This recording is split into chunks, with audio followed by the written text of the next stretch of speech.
everyone, welcome back to Comic Frontline. Jay here with another review. Today I'm reviewing Charmed, Season 10, Issue number 2. Title of this issue is Magically Malicious. It is written by Pat Shane with artwork by Elisa Feliz. Alright, so the Charmed ones are still dealing with the repercussions of last season as well as the last issue. Prue is in her Halliwell mansion at the Halliwell Manor, which is at the nexus of magic, and she's trying to get a hold of her sisters, but you know, Phoebe's off doing this, Paige is doing that, Piper's doing this. Leo is like, oh, they're not trying to ignore you, they're just busy, you know how it is. But she feels like they were there before and now they're gone, and she feels like something's wrong. They're not telling her something, and it seems kind of that way when you hear Piper and Leo talk, like there's something going on there.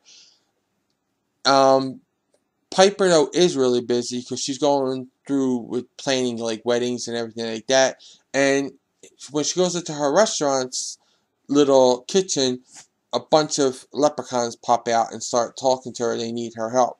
So the Charmed ones go to their land and they find out that 2 lower level demons attacked them, which they shouldn't have, because they shouldn't have been able to follow them to their land, but they attacked them and took their shillelaghs. Now, we also find out that the lower level demons are still in search of this knife.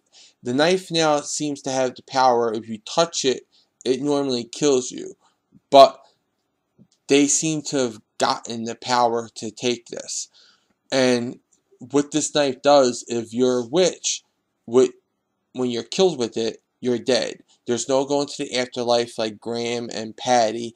You know, you don't get to come back as spirits. You don't get to help in the afterlife. You're just dead. There's no afterlife. There's nothing. You're just destroyed. You cease to exist. The Charmed ones don't know this though, and they vanquished the demon that helped them get it because he was all bragging about it. But the 2 demons do enter the house, and Cole is sent there to check it out. Now, when Cole goes there, he recognizes it and he tells Leo, "Do you know of it?" And Leo's like, "Yes, a myth." And he's like, "Well, I think that's what they got."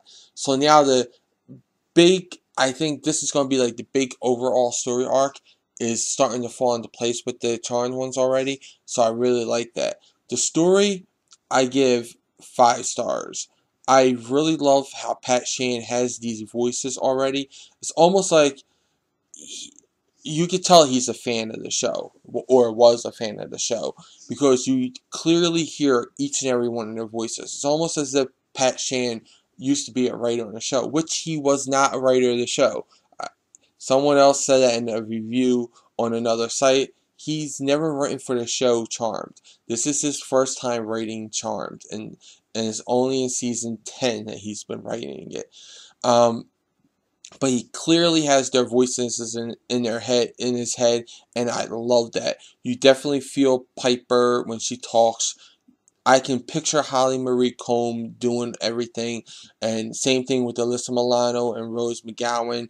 Even Shannon Doherty, whose name and image cannot be used because of legal stuff, but Prue's voice is very relevant in this. And I love the way that they have Prue and Cole dealing with it. So I love that whole aspect because Cole wants to set his father's soul at peace. And I really love that. That's a little side story to this one. So the story, 5 stars. The art, 4 stars. I really love the art. Very solid art. There were moments where the characters really looked like the actors. Then there were moments where they didn't, so that's why I'm giving it 4 stars and not 5 stars. But overall, this is a very enjoyable book. If you love Charmed, especially the earlier seasons, you know, when Prue was there or when Paige just got there and it was really fun and exciting, then you'll really love this. and I'm giving it overall 5 stars. I highly recommend any charm fan, and if you're not a charm fan, if you're just a fan of well-written stories, to pick this book up and check it out. Once again, that's 5 stars. Well, those are my thoughts. Now I want to know what yours are in the comments below. Also, like this video, subscribe to Comic Frontline, check out and subscribe to my channel, The Comic Book Theater.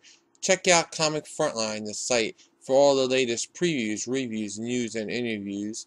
For even more news on all things related to comics, comicrelated.com is your source for all your comic book needs with daily updates. And don't forget to like and follow me and Comic Frontline on Facebook, Twitter, and Google+. I'll include all these links in the description below. Until then, I'll catch you in the next review.